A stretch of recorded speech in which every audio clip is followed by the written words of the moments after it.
Assalamualaikum, kembali lagi di channel Bocah Tes Point Lor. Hari ini kedapatan HP Oppo A3X, kendalanya jatuh terus mati ya. Dicas itu hanya getar aja. Kita lakukan pembongkaran dulu pada HP-nya. Untuk tutupnya ini dilem ya, menggunakan bahan pelekat karbonat. Jadi pastikan untuk membuka tutupnya kasih hancur lem, dan juga untuk seri-seri ini hati-hati karena catnya itu mudah melopek. Jadi sebelum pembongkaran tolong dikonfirmasi terlebih dahulu jika nanti tutupnya itu menyebabkan catnya ngelopek seperti ini lor. Kita lakukan pembongkaran pelan-pelan menggunakan mika bekas touchscreen seperti ini. Kok touchscreen sih, anti gores. Kita buka pelan-pelan plastiknya. Ini terbilang cukup enak ya untuk pembukaan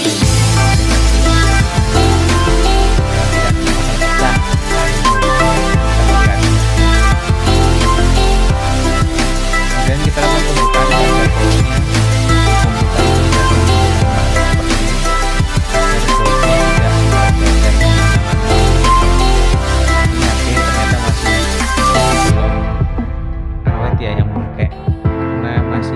Dibongkar masih segelan, bahkan sepertinya ya belum pernah kena air karena untuk sensor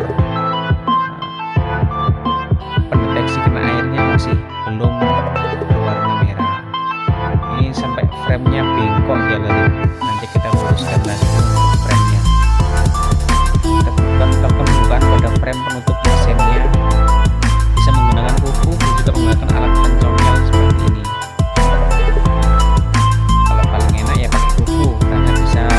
Tekanan yang kita berikan pada HP-nya.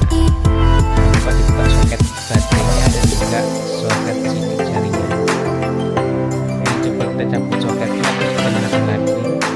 Ternyata sama aja, nggak ada respon sama sekali. Kalau dipencet lama-lama itu agak getar ya. Ini kita kasih informasi yang baru, apakah ada respon atau tidak.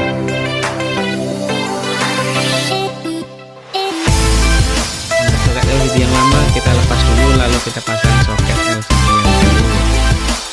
Kemudian kita tes, nyalakan, tetap sama aja. Oke, kita tes coba menggunakan cas ini, ambil cas, kita soket baterainya, lalu kita nyalakan kecil lagi. Masih belum respon. Ada respon loh, gambar tas merah dan juga tabel data. Ada kemungkinan baterainya ini habis. Kita lakukan pembedahan dulu untuk HP-nya ya. Sampai jumpa di 1 jam ke depan. Kita lakukan pengetesan terlebih dahulu.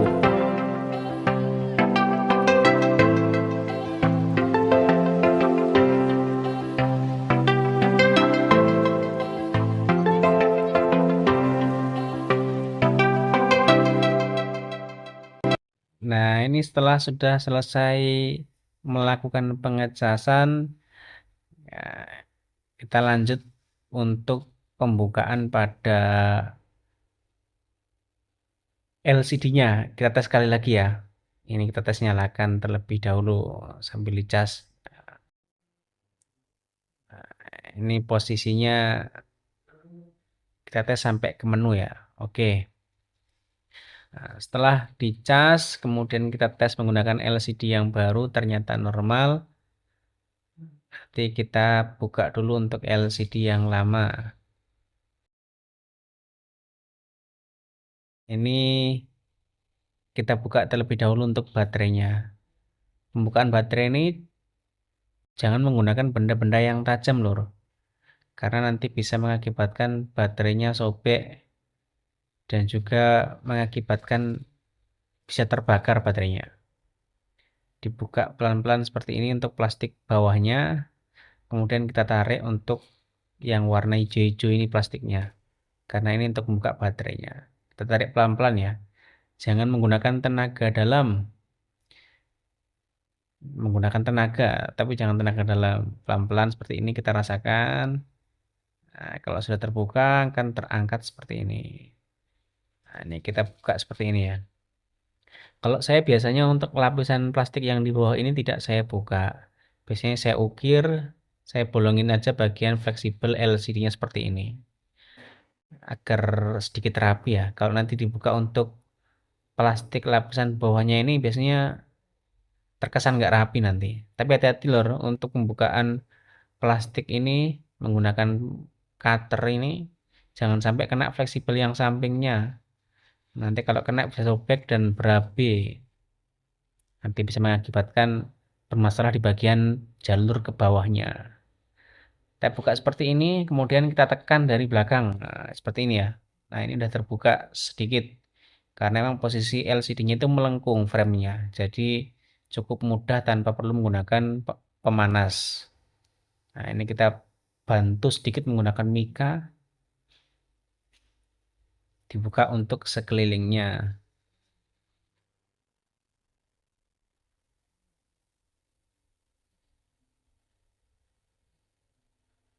Kemudian jangan lupa dibersihkan pada frame-framenya ini, sisa-sisa lem yang lama. Ini akan saya coba luruskan dulu untuk frame yang bengkok. Semampu saya ya. Kalau mau bagus ya harus diganti. Tapi yang punya HP ini nggak mau diganti, maunya diservis saja. Oke, kita luruskan semampunya. Kameranya dibuka dulu, lalu kita angkat mesinnya seperti ini. Pelan-pelan ya, jangan dipaksa. Nanti bisa-bisa mesinnya patah. Kemudian jangan lupa untuk dibuka kabel antenanya seperti ini, diangkat pelan-pelan, jangan sampai putus. Karena kabel antenanya kalau putus, gantinya itu sangat sulit ditemukan, apalagi HP yang tipe baru seperti ini. Lalu yang berikutnya kita congkel sedikit antenanya seperti ini, lalu kameranya kita lepas, kita simpan dulu, lalu kita coba luruskan untuk framenya menggunakan tangan seperti ini ya. Ya, pelan-pelan kita rasakan seperti itu.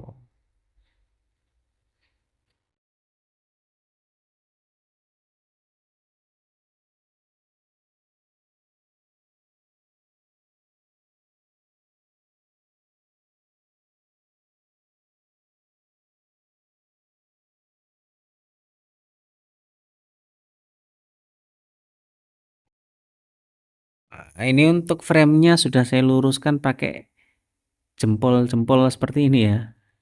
Ini sudah agak mendingan, tadi videonya agak saya skip. Nah, ini sudah mendingan daripada yang tadi. Kalau mau benar-benar lurus ya solusinya diganti. Tes pasang LCD dulu apakah bisa presisi atau tidak. Nah, ini sudah lumayan oke. Lalu kita bersihkan untuk sisa lem yang lama. Kenapa harus buka mesin? Karena kalau nggak buka mesin sangat beresiko dalam pelurusan framenya itu. Kalau nggak dibuka nanti takutnya mesinnya patah, makanya saya buka untuk mesinnya. Setelah dirasa kira-kira agak mendingan, agak lurus, lalu dipasang kembali untuk mesinnya. Nah, dimasukkan selanya seperti ini ya, bagian kirinya. Kemudian ditekan pelan-pelan sampai klop. Lalu dipasang untuk fleksibel penghubung mesinnya. Lalu antenanya jangan lupa dipasang, diletakkan pada jalurnya tadi. Biar enggak seliweran kabelnya.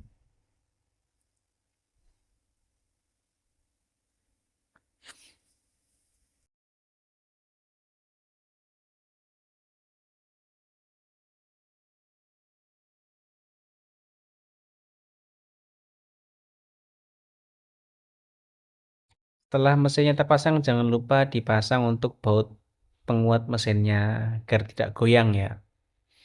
Nah, seperti ini di bagian pojok. Lalu setelah terpasang untuk baut mesinnya, kita tes pasang LCD-nya.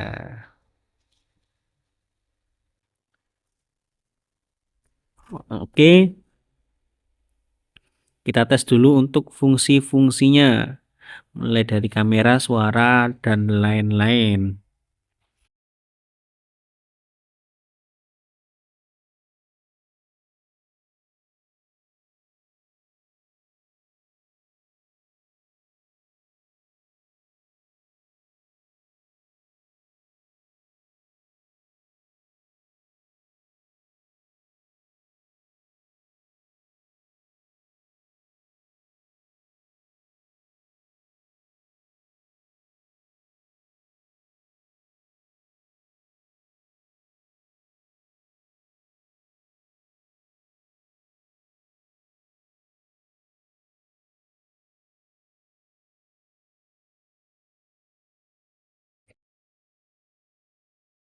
Kita lakukan pengecekan pada suara mikrofonnya apakah normal sekaligus speakernya. Ini kita tes ya.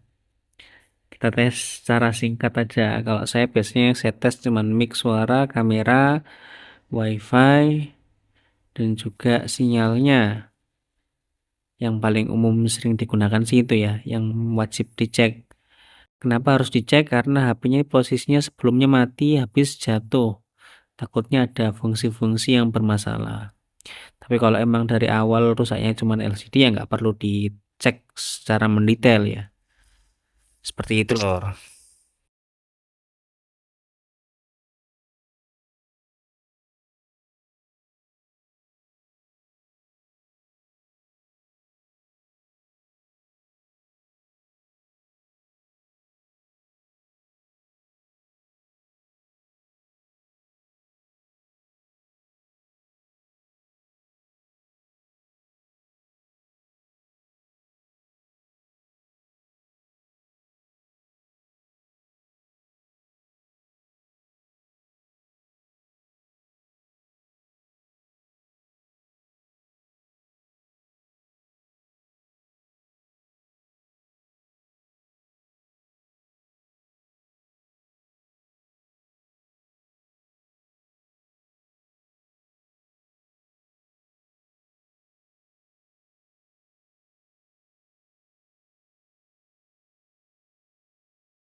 Kemudian kita tes untuk pemasangan LCD-nya.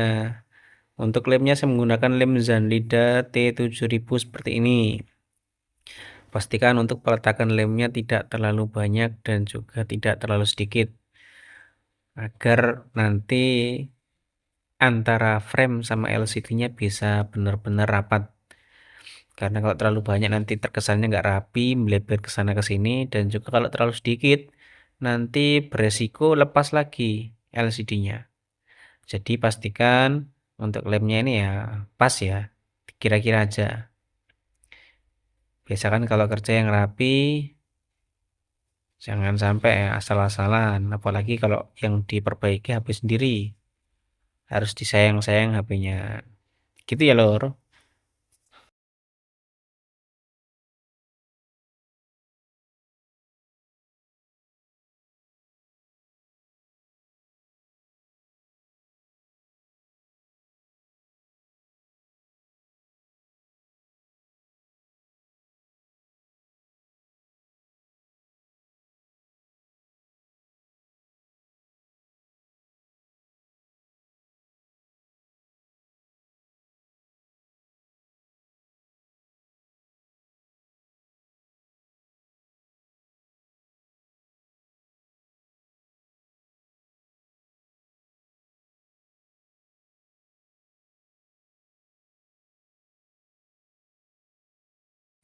Kemudian ini untuk plastik pelapisnya yang biru seperti ini supaya dilepas, nggak perlu ikut dipasang ya. Karena saya sering menjumpai orang-orang yang masang LCD itu plastik birunya ini nggak dilepas.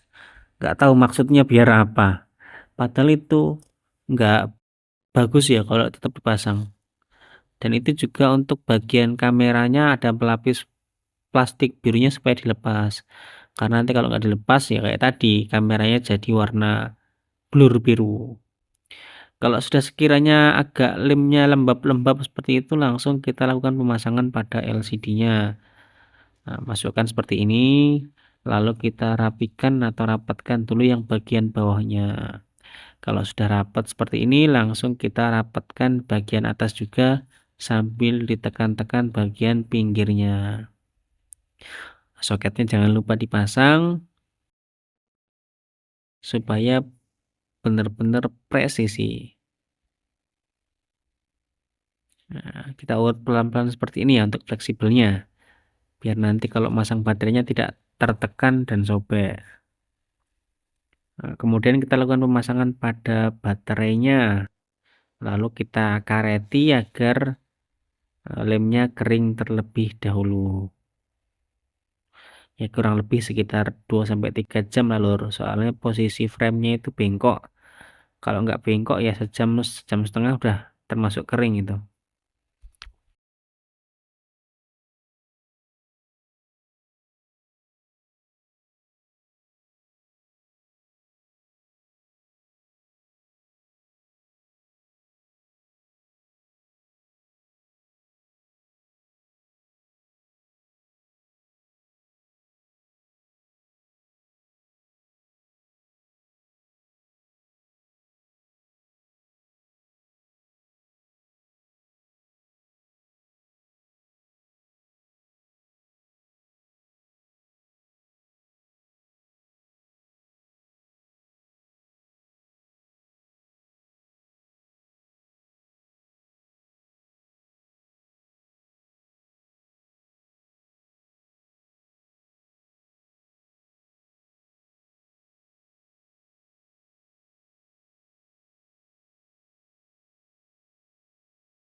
Nah ini untuk video lanjutannya maaf karena posisinya mati lampu jadi cuma menggunakan flash dari HP. Tadi lemnya sudah kering, ini kita lakukan pemasangan pada penutup mesinnya. Jangan lupa sidik jarinya dipasang, kemudian dirapatkan bagian pinggir-pinggirnya. Lalu kita pasang untuk SIM tray-nya dan kartunya, lalu kita nyalakan sambil dibaut. Untuk penutupnya biasanya saya menggunakan lem yang bening, merek Zanlida juga.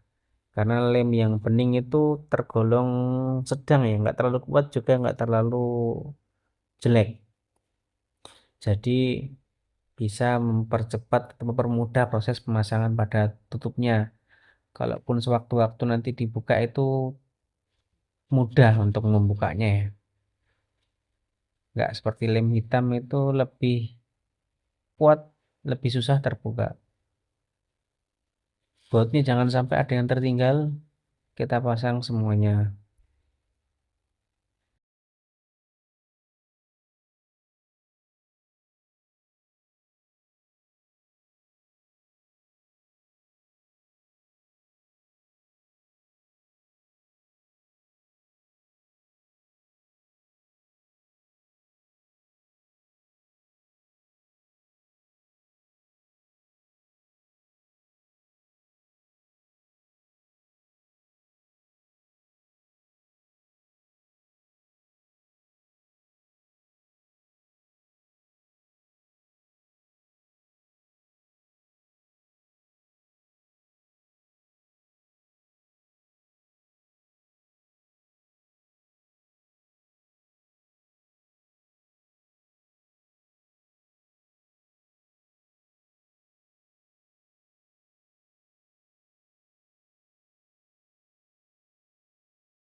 Selanjutnya ini kita tes untuk bagian persinyalan ya.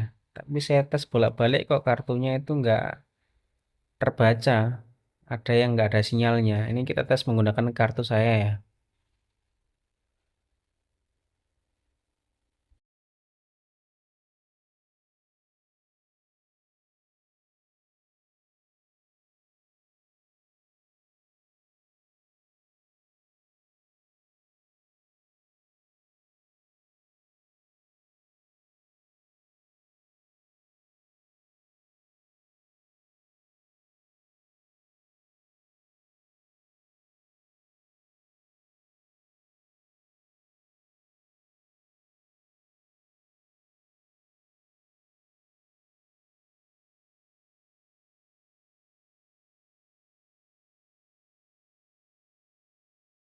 Nah, ini setelah saya tunggu beberapa saat sinyalnya keluar.